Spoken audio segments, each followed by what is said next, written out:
여러분 안녕하세요. 최백은 TV의 최백은 교수입니다. 지난주는 휴가로 한 주 쉬었습니다. 무더위와 그 다음에 폭우에 안녕들 하시고 피해가 없으시기를 바라겠습니다. 많은 분들이 피해를 보고 있고 또 희생자도 나타나서 참 안타깝습니다. 정부는 보이지 않고 있죠. 윤석열 정부에 대한 평가는 다음 주가 이제 100일이 되다 보니까는 여기저기서 평가를 하더라고요. 제가 여의도를 참 가기 싫어하는데 다음 주 16일 날 국회에서 그러니까 민주당이 문재인 정권 100일 평가하는데 좀 발표 좀 해달라고 처음에는 거절을 했는데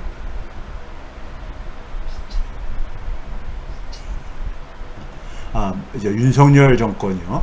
제가 문재인 정권이라고 했다고 제작자가 저기 신호를 주네요. 문재인 대통령이 보고 싶어서 그랬는가 봅니다. 윤석열 정권 100일에 대한 평가에 발제를 해달라고 처음에 거절했는데 당의 책임자들께서까지 나서가지고 좀 발제를 해달래서 여의도 가기 싫은 데를 좀 갔다 와야 될 것 같습니다. 그리고 그 다음 주에는 박주민 의원 지역구 당원들을 대상으로 또 비슷한 주제로 강연을 할 계획입니다. 그래서 다음 주에 최백은 TV도 한번 간단하게나마 윤석열 정부, 저는 이게 예견된 실패라고 보고 있거든요. 예견된 실패예요. 사회과학자로서 그러니까는 정부에 대한 예측은 가능하거든요. 사회과학자. 자연현상은 제가 예측하기 어렵지만은 그래서 참 할 얘기가 많지만은 다음 주로 미뤄놓도록 하겠습니다. 어느덧 최백은 TV가 100회가 됐습니다. 여러분들의 관심과 여러분들의 사랑이 없었으면은 불가능했었을 것입니다. 처음에 제가 이런 유튜브 방송을 하리라고는 사실은 생각을 전혀 못했었습니다. 이걸 시작하게 된 하나의 계기를 간단히 좀 회상을 해보면요. 처음에 제가 아마 많은 일반 대중들과 소통하기 시작한 것이 다스베이다나 뉴스공장 출연하면서였을 것입니다. 그 전에도 사실 제가 방송 활동은 2008년부터 시작했습니다. 그러니까 상당히 오래됐는데 아마 김어준 씨한테 이렇게 눈에 띄게 된 것이 2018년 무렵이었던 것 같습니다. 그래서 여러분들 그러니까는 한테 하고 이제 좀 소통의 기회가 좀 더 넓어지게 됐고, 그런 과정 속에서 좀 그 경제 정보들을 좀 책으로 좀 써달라고 해가지고 책을 냈었습니다. 이게 경제다. 아마 여러분들이 많이 사랑을 해줘가지고 많은 분들이 읽어준 책이었었죠. 책을 써달라서 책을 쓰기도 하고, 그 다음에 좀 이제 SNS도 해달라서 SNS도 했었습니다. 선거 전날에 이제 폐쇄를 했지만요. 제가 이제 조용히 잊혀지고 싶다고 해가지고 폐쇄를 했었던 것이고요. 떠나기 위해서. 최백은 TV도 잠시 쉴까 하다가 여러분들이 너무 힘들어 해가지고 다시 제가 계속해서 일단 지속하기로 했었죠. 그래서 향후 5년을 준비하겠다. 그리고 향후 제가 은퇴를 5년을 미루겠다. 이런 얘기를 여러분들에게 드려지 않습니까요? 근데 제가 그러면서 이제 유튜브를 좀 해달라 그랬는데, 유튜브를 하면서 어떤 형식과 내용으로 할까를 좀 고민을 했습니다. 근데 일반적인 유튜브의 형식과 내용이 좀 아니지요.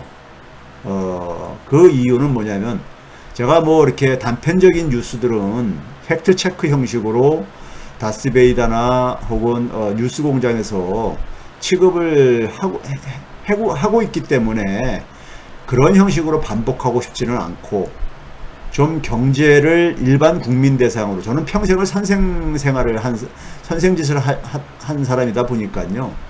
결국 제가 제일 잘하는 것이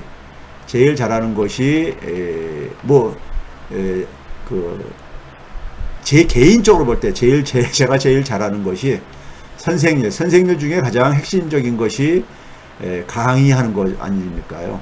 그러다 보니까는 방송에서는 다룰 수 없는 주제들, 그런데 국민들이 좀 알았으면 하는 내용들을 좀 전달하고 싶어서 유튜브 방송을 개설을 했습니다. 개설을 한 것이고요. 그러다 보니까는 이 제 채백은 TV의 유튜브는 일반 유튜브와 달리 출연자도 없고, 그 다음에 제가 거의 이제 강의식으로 하게 해오고 있습니다. 그러다 보니까는 아마 굉장히 분량이 길어가지고 힘들어 하시는 분들도 있고 듣기에 힘들어 하시는 분들이 있는 것을 알고 있습니다. 그런데 저는 같이 공부하는 마음으로 유튜브 방송을 하고 있고요. 여러분들이 필요로 하는 순간까지는 좀 이러한 차별성을 좀 견지하고 싶습니다. 다른 데서 이렇게 하는 게 없기 때문에요. 이렇게 좀 하고 싶습니다. 오늘은 여러분들이 그다음에 이제 여러분들 중에 보게 되면요, 이 유튜브 방송을 들으시면서 어쩌다 한 편을 딱 보시고서는 이 그 방송에 대한 내용에 대해서 평가를 하시는 분들이 있어요. 그런데 오늘 방송도 그렇지만은 사실은 99회까지 해왔던 내용들의 연속선상에 있는 겁니다. 제가 지난주가 아니죠. 지난주에 휴가를 가졌었으니까 지지난주에 2주 전에 99회 때 했던 내용이 S공포를 넘어서 D공포 이런 얘기를 했었어요. 그럼 이제 D공포에 대한 이제 그러니까 많은 분들이 해결책 같은 걸 이제 우리가 얘기를 하고 그러기 때문에 오늘 주제를 이제 잡은 거거든요. 잡은 것인데, 그러니까 여러분, 그 다음에 이제 과거부터 1회부터 99회까지 많은 얘기들을 했어요. 근데 그 한 이야기를 또 반복을 하게 되면은 과거 방송을 들으신 분들은 좀 지겨울 수가 있다고요. 그러다 보니까는 그 단편적인 방송을 보고 좀 평가를 하지 마시고, 저는 이게 이제 강의 시리즈 같은 거기 때문에 좀 앞에 방송을 좀 들으시면서 연결을 좀 시켰으면 좋겠어요. 그래서 오늘 100회도 앞에서 했었던, 적어도 아마 95회부터인가요? 99회까지 이렇게 좀, 이게 연속선상에 있는 겁니다. 연속선상에 있는 거기 때문에 그것을 여러분들이 방송을 좀 전제로 해서 들어야지만이 좀 이해가 쉬울 수가 있습니다. 자, 오늘 제가 이제 주제가 길어가지고 공지사항에다가 짧게 이제 줄여서 표현을 했지만은 한국 사회 대붕괴인가, 거대한 리셋인가, 이 빅컬랩스라든가 영어로 표현하는 더 그레이 리셋이라는 표현은 영어권에 살고 있는 사람들이 쓰기도 하는 표현입니다. 근데 제가 쓰는 표현은 약간 좀 다릅니다. 빅컬랩스라는 것은 제가 지난 시간에 말씀드렸듯이 소위 말해서 경제적으로는 부채 디플레이션, 혹은 더 정확하게는 저는 대차대조표 침체라고 표현하고 싶은데요. 대차대조표 침체. 약간 좀 다르거든요. 약간 저는 다르게 생각하는데 오늘 좀 설명을 드리도록 할게요. 그 다음에 그런 우리가 굉장히 어떻게 보면 비극적인 냄새가 나는 용어잖아요. 대붕괴라는 것은요. 좀 순화해서 쓴다면 장기 침체입니다. 장기 침체. 일본의 잃어버린 30년 같은 그런 장기 침체예요. 근데 그것도 굉장히 어쨌든 간에 그렇게 좀 순화해서 표현을 하더라도 어찌됐든 간에 좀 힘 빠지는 얘기잖아요. 그렇죠? 부정적인 그 색채가 강하고요. 거대한 리셋이라는 것은 뭐냐면 우리 사회를 우리가 한 집을 우리가 거주하는 집을 뭐 한 10년 살다 보면은 이제 좀 수리할 일이 생기죠. 그러니까 뭐 수도관 부분이 좀 이제 그러니까 우리가 막힐 수도 있고 여기저기 좀 이제 그러니까 우리가 수리할 일이 생기잖아요. 수리할 일이 있다고 해가지고 집을 부수지는 않지요. 집을 부수지는 않습니다.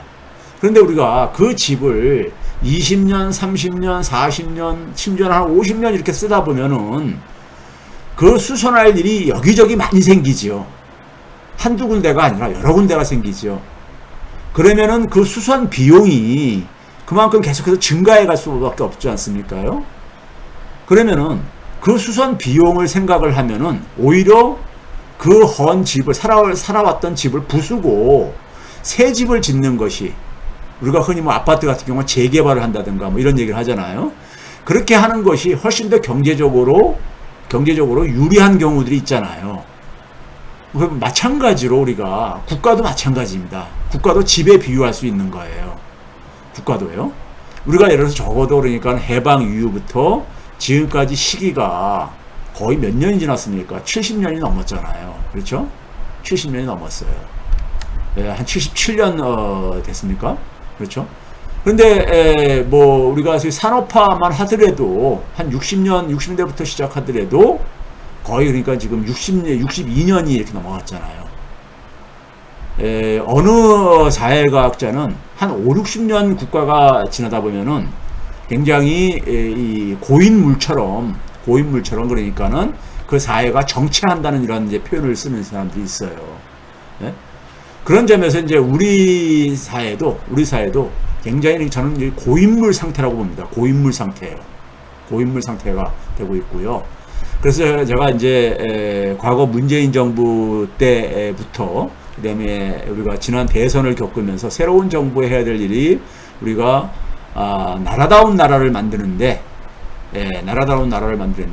대외적으로 그러니까 우리가 우리를 함부로 할 수 없는, 문재인 대통령의 표현대로 한다면은 우리나라를 함부로 할 수 없는 나라로 만드는 거, 대외적으로는요. 그 다음에 우리가 대내적으로는 국민이 진짜 주인인 나라를 만드는 거. 이 두 가지가 완성돼야지만이 나라다운 나라가 완성되는 거잖아요. 근데 문재인 정부에서 첫 번째 과제는 어느 정도 해결했죠.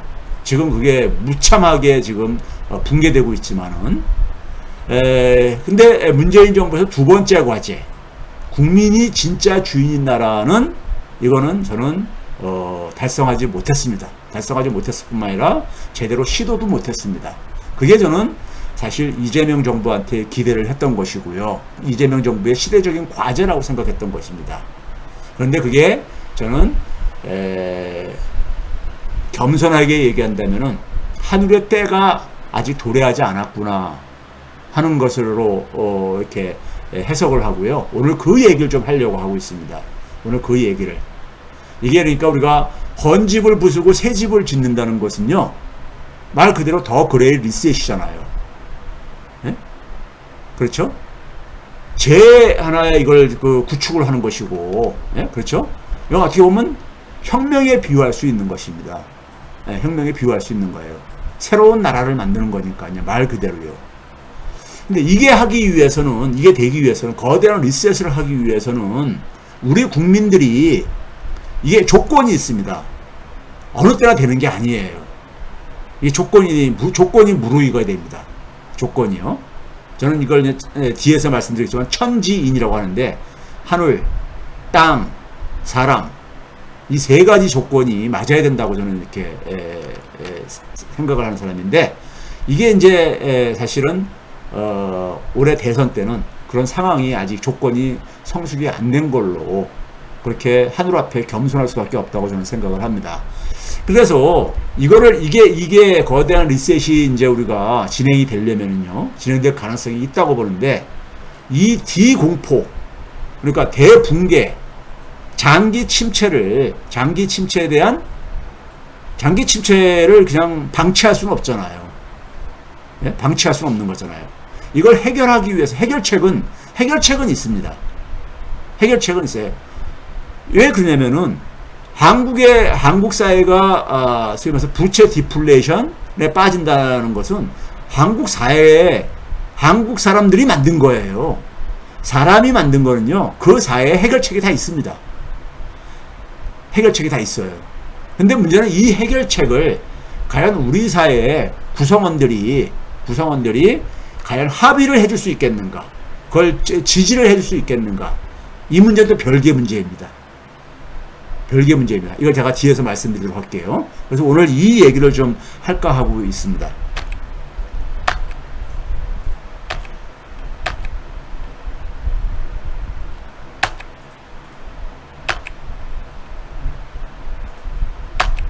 페이지가 안 넘어가지네요. 이제 넘어. 자, 먼저 이제 하나 이제 가볍게요. 지난 7월 21일 날 OECD에서 조세정책 연구 보고서를 내면서 거기에 이제 그러니까는 하나 소개된 자료를 하나 좀 소개를 할게요. 이게 뭐냐면 OECD 이제 31개 회원국가를 대상으로 해가지고 가계의 평균 소득인데 가처분 소득이요. 가처분 소득이라는 것은 우리가 월급을 받는다거나 우리가 벌어들이는 소득 중에서 세금을 내거나 아니면 건강보험료라든가 이런 걸 다 제외하고 우리가 쓸 수 있는 소득인 거죠. 쓸 수 있는 소득을 가지고 한 100평방제곱미터, 100평방제곱미터면 한 30평형 정도 됩니까? 30평형 정도 되겠죠.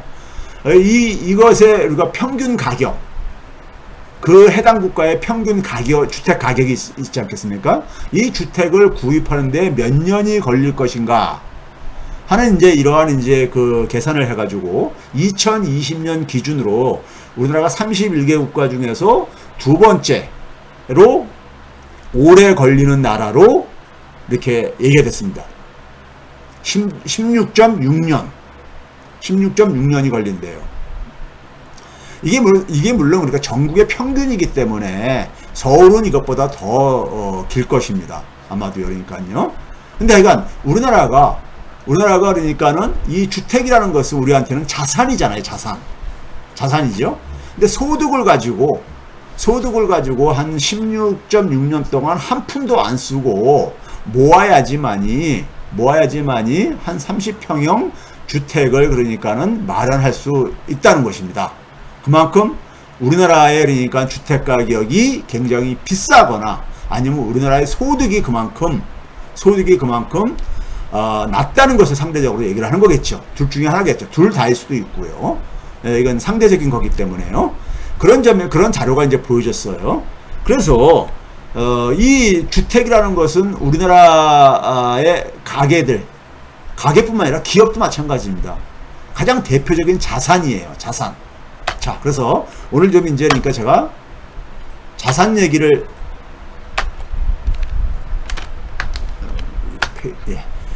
자, 제가 이거 지난 99회에서 잠깐 소개했던 자료인데 조금 보완을 해서 간 건데요.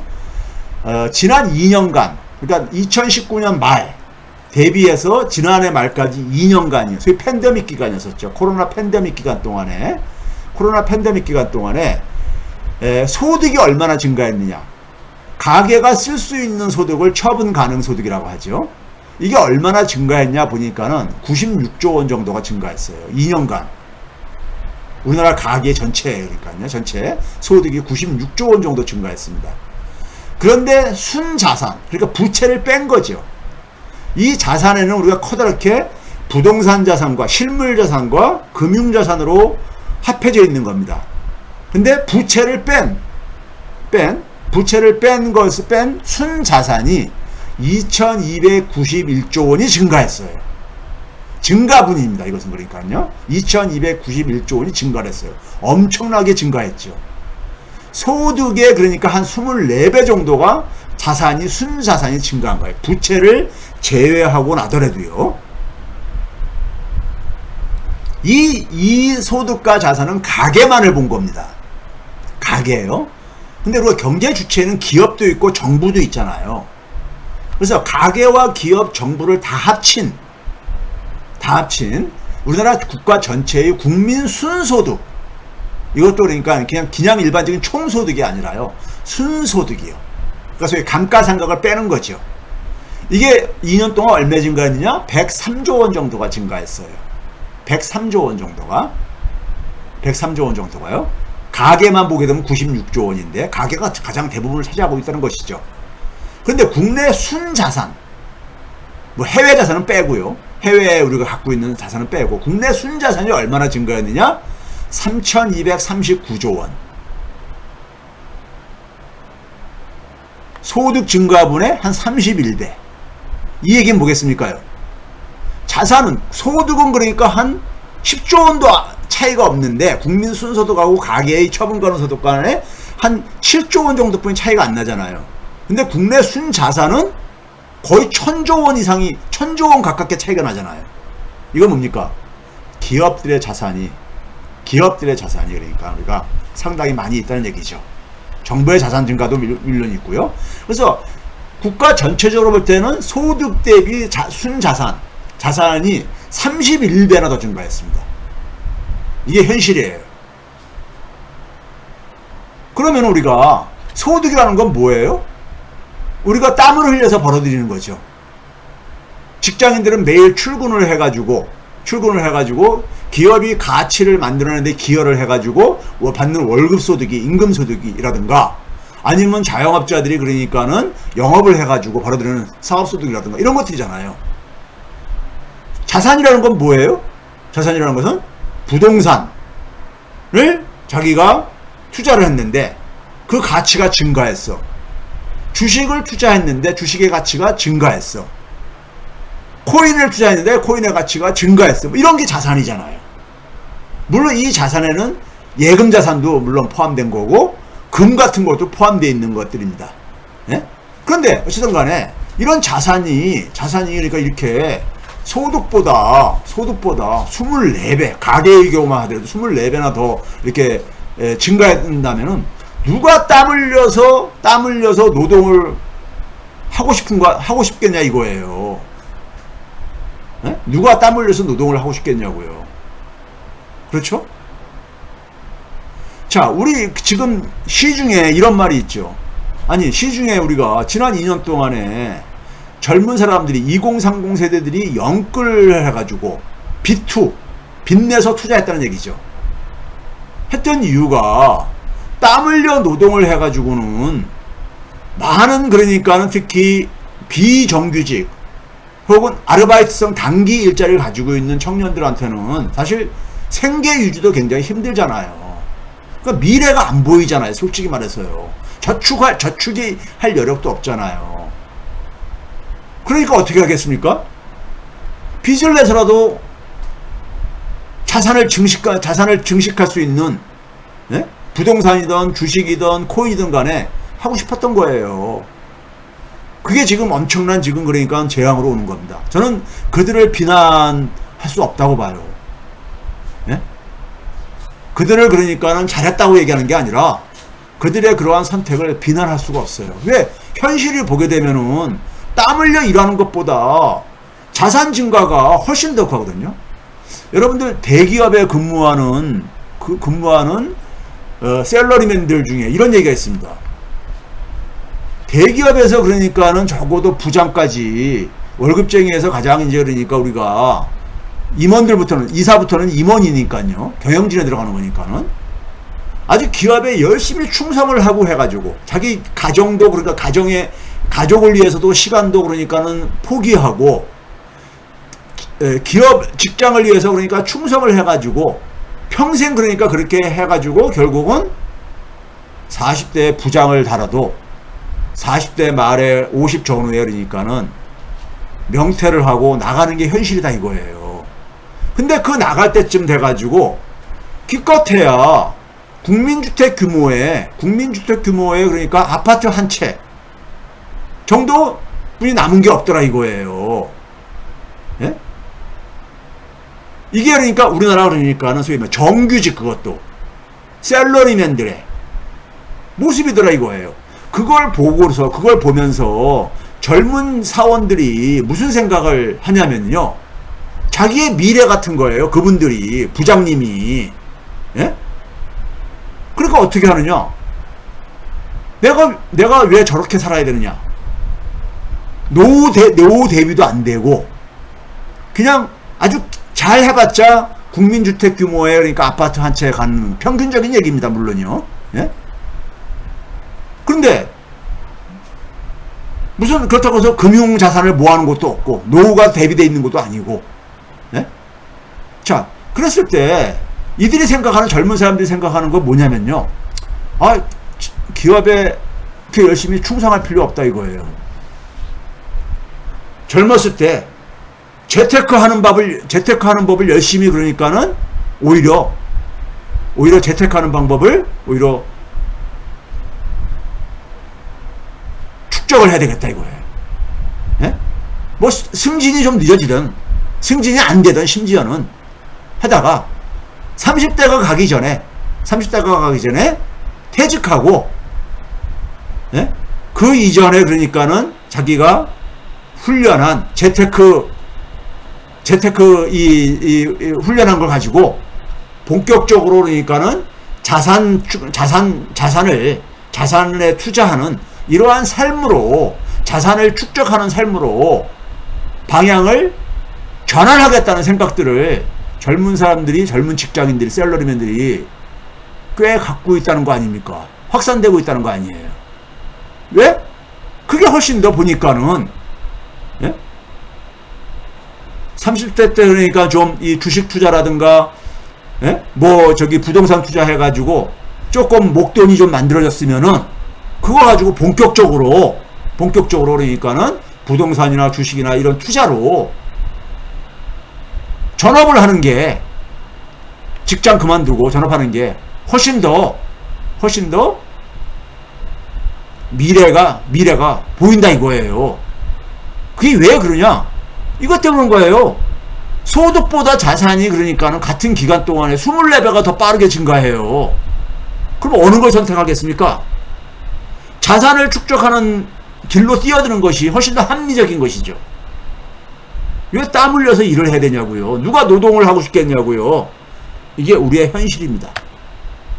자, 자산 중에서도 우리나라는 뭐 다들 알고 있는 얘기죠. 자, 순자산, 국가 전체의 순자산이 얼마 증가했다 했어요? 3,239조 원이 증가했다 했었어요. 근데 그 중에서 부동산 자산이 2,825조 원이 증가했어요. 즉 자산 증가의 한 나라 전체, 그러니까 자산 증가의 87%가, 거의 90%가 가까운 게 부동산 자산을 통해서 자산 증가가 이루어졌다는 얘기예요. 예? 그럼 어떻게 하겠습니까, 사람들이요? 주식보다는 부동산 투자를 많이 한다는 얘기죠. 부동산 투자를 더 많이 할수록 돈을 벌 수 있다는 걸 보여주는 통계잖아요. 이건 여기는 기업이 굉장히 많이 포함되어 있어요. 기업이 토지를 굉장히 많이 보유하고 있기 때문에. 가계만 보더라도 2291조 원이 지난 2년간 증가했는데, 순자산이 한 1700조 원 가까운 게 부동산 자산이 증가했어요. 74%요. 그러니까 사람들은 딱 보면서 이런 통계 수치 몰라도 그냥 피부로 와닿는 거예요. 주식보다는 부동산 투자하는 것이 돈 벌기 쉽다는 거. 예? 부동산 투자하는 것이 노동하는 것보다 훨씬 더 남는 장사인 거예요. 이게 우리 사회의 현실입니다. 자, 부동산 자산 중에서 크게 보면 건물 자산하고, 주택이나 건물 자산하고 토지 자산으로 이렇게 우리가 분류할 때, 토지 자산이, 부동산 자산 중에서 또 토지 자산이 68%를 차지해요. 자산 증식의 대부분이 부동산 자산인데, 부동산 자산의 대부분이 토지 자산이라 이거예요. 토지라 이겁니다. 가계는 79%나 돼요. 부동산 자산 중에서 토지 자산의 증가가 79%나 돼요. 즉 우리나라는 소득을 열심히 일을 해서 소득을 증식시키는 것보다는 자산 투자에 하는 것이 훨씬 더 개인적으로 도움이 된다나, 개인이든 기업이든 간에 그 부동산 중에서, 이 자산 중에서 특히 부동산에 투자하는 것이, 부동산 중에서 토지 자산에 투자하는 것이, 이걸 보여주고 있는 겁니다. 이게 지난 2년 동안에 그럴 때 보여주는 얘기예요.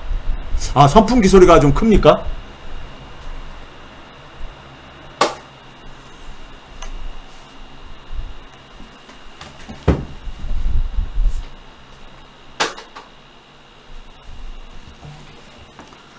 조금 낫습니까?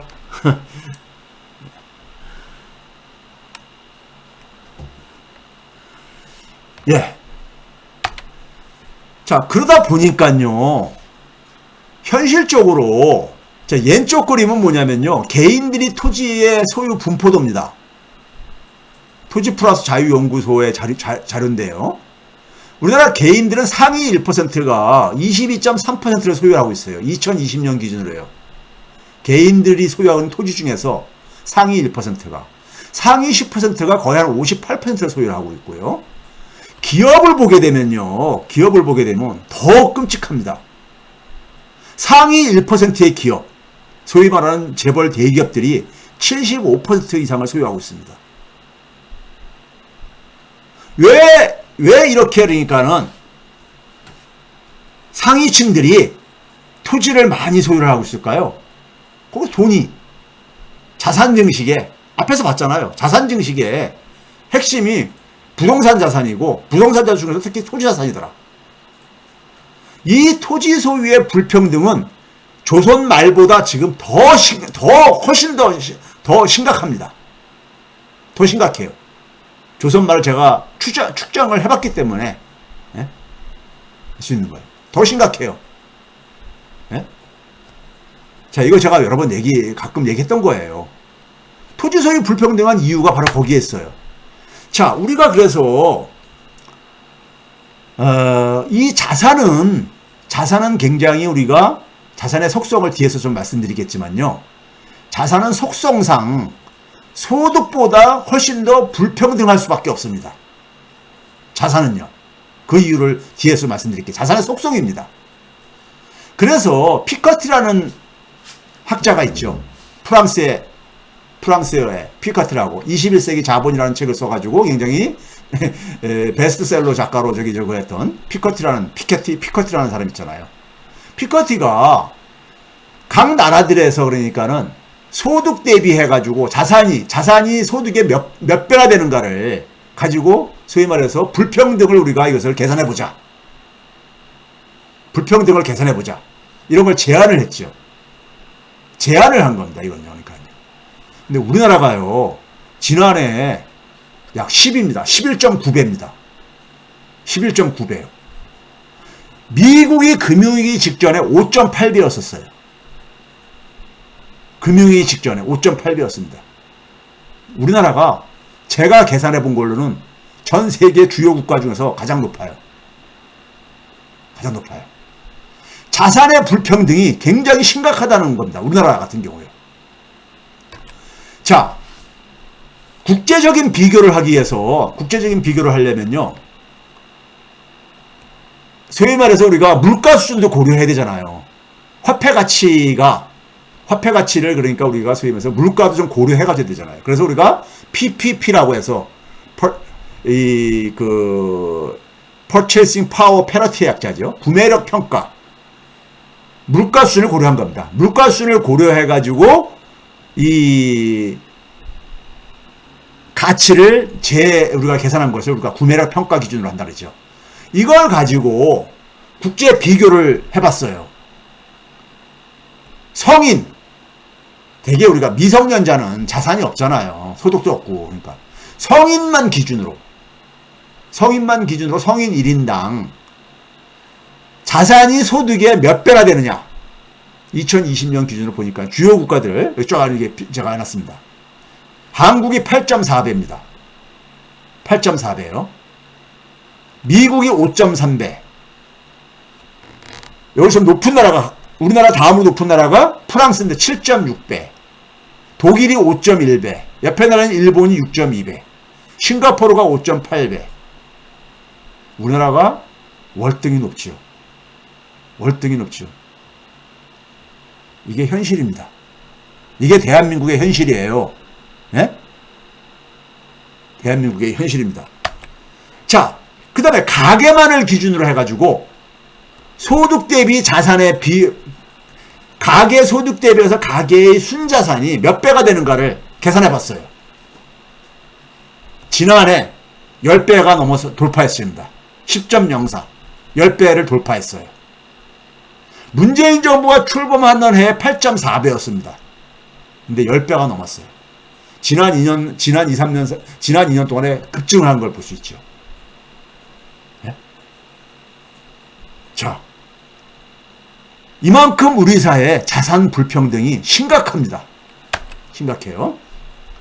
자, 자산 중심의 이러한 경제력 축적이 그러면 최근 얘기냐? 아닙니다. 지금부터 10년 전 2010년부터 11년간에 가계의 가처분 소득이 얼마가 증가했냐면 1년 동안에 40조 원 정도 증가했습니다. 그런데 가계의 순자산은 250조 원이 증가했어요. 지금부터 10년 전에요. 그러니까 얼마 정도 차이 납니까? 6.2배 정도가 자산이 더 많이 증가한 거죠. 그러니까 이미 우리가 10년 전부터 자산 중심으로 경제력을 축적을 하는 이러한 사회. 이거 10년만 본 거고요. 그 전에 봐도 마찬가지예요. 오래된 이야기라 이겁니다. 오래된 이야기. 지난해는 이게 20배로 차이가 벌어진 거예요. 지난해는. 소득은 한 57조가 증가했는데 순자산은 1133조 원이 증가한 거예요. 누가 땀 흘려서 그러니까는 일을 하려고 하겠냐고요. 이게 현실인데. 예? 자산 증식에 올인하는 것이 더 합리적이죠. 근데 굉장히 10년 전에 비해 10년 전은 6배 차이가 났는데 지난해에는 그러니까 20배 차이로 벌어진 거예요. 갈수록 벌어지고 있다는 얘기 아닙니까? 갈수록이요. 그렇죠? 자, 우리 사회가 자산 중심으로 경제력이 경제력이 축적되고 있다는 얘기입니다. 자, 그러면 이게 왜 이렇게 생겼느냐 보게 되면요.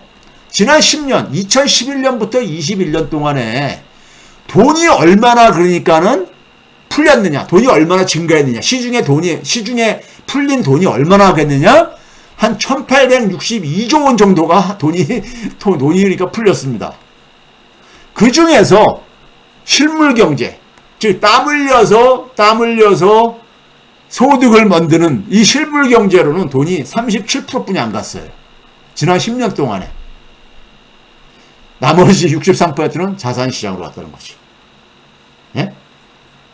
돈을 아무리 한국은행에서 찍어가지고 공급을 하고 해도 이게 땀 흘려 일하는 사람들한테는 37%뿐이 안 갔다는 얘기입니다. 지난 10년 동안에요. 예? 돈의 배분이 이렇다는 얘기입니다.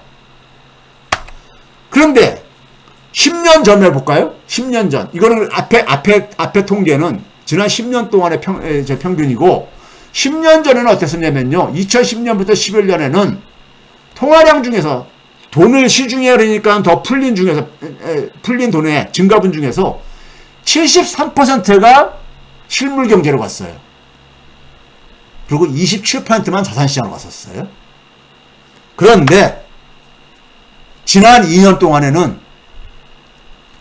정반대가 돼버렸죠. 실물 경제로 21%만 가고 79%가 자산시장으로 흘러들어간 겁니다. 돈이 그러니까 아무리 중앙은행에서 금리 낮추고 돈 공급하면 뭡니까? 그게 부동산 투자, 주식 투자 이쪽으로 간다는 얘기입니다. 땀 흘려 일하는 사람들한테 그 돈이 하기보다. 그러니까 금리 내려도 투자 별로 안 증가해요. 네? 이게 현실이에요. 이 현실을 알고선 경제 정책을 해야 되는 거예요. 경제학 교과서에서는 금리 내리고 돈 풀면은 기업 투자 증가한다. 증가하지요. 근데 큰 효과가 없다 이거예요.